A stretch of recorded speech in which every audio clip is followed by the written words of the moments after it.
faire la même chose avec une expérience physique, en espérant que vous arrivez à distance à voir ces trois mouvements apparents divers d'équinoxe 21 mars, 21 septembre et 21 juin, représentés par des traits, en fait, des tracés, des traits au feutre, solstice d'hiver, équinoxe, solstice d'été, représentés sur une boule de pétanque.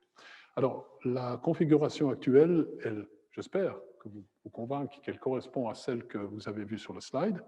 avec les trois mouvements apparents sur la sphère céleste. L'avantage d'avoir une expérience comme celle-ci, bon, c'est qu'on peut représenter physiquement ces trois dimensions, mais je pense que les architectes préfèrent probablement l'avoir sous forme de dessin, les physiciens peut-être sous forme physique comme ceci, c'est qu'on peut faire varier la latitude du lieu, en espérant que je ne casse rien aujourd'hui. Je vais vous montrer, mais on reviendra sur ceci, les mêmes courses du Soleil en hiver aux équinoxes en été, dans cette configuration-là, pour l'équateur. C'est-à-dire, dans cette configuration-là, on est dans la configuration latitude phi égale 0 degré. Dans la configuration 46 degrés, je l'ai montré tout à l'heure, c'est Lausanne. Et puis la configuration, à nouveau, je vais voir si j'y arrive sans rien casser, la configuration du pôle Nord, c'est ceci. En fait, pour ceux qui, j'espère, que vous le voyez à distance,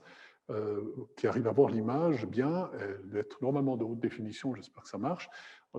on devine en tout cas que le solstice d'hiver a disparu, c'est-à-dire qu'il est derrière le plan et qu'on ne voit plus qu'au solstice d'été, le 21 juin, qu'un cercle tracé ici à hauteur constante, hein, je vous rappelle, c'est le mouvement du Soleil au pôle Nord, hauteur constante dans la journée, c'est le 21 juin, et puis vous devinez peut-être que le cercle qui représentait le 21 mars, le 21 septembre, il est en train de disparaître sur l'horizon. C'est ce qui se passe, encore une fois, au pôle Nord, le 21 septembre. Le Soleil disparaît pour revenir visible qu'au 21 mars et ensuite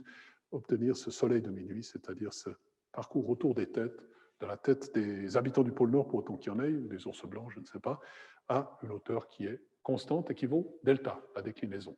Voilà, l'exemple est montré ici, et on revient à Lausanne peut-être,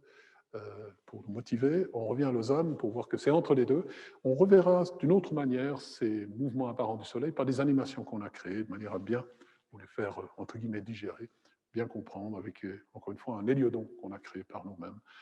qui vous remontera la même chose, mais d'une manière peut-être un peu plus intuitive.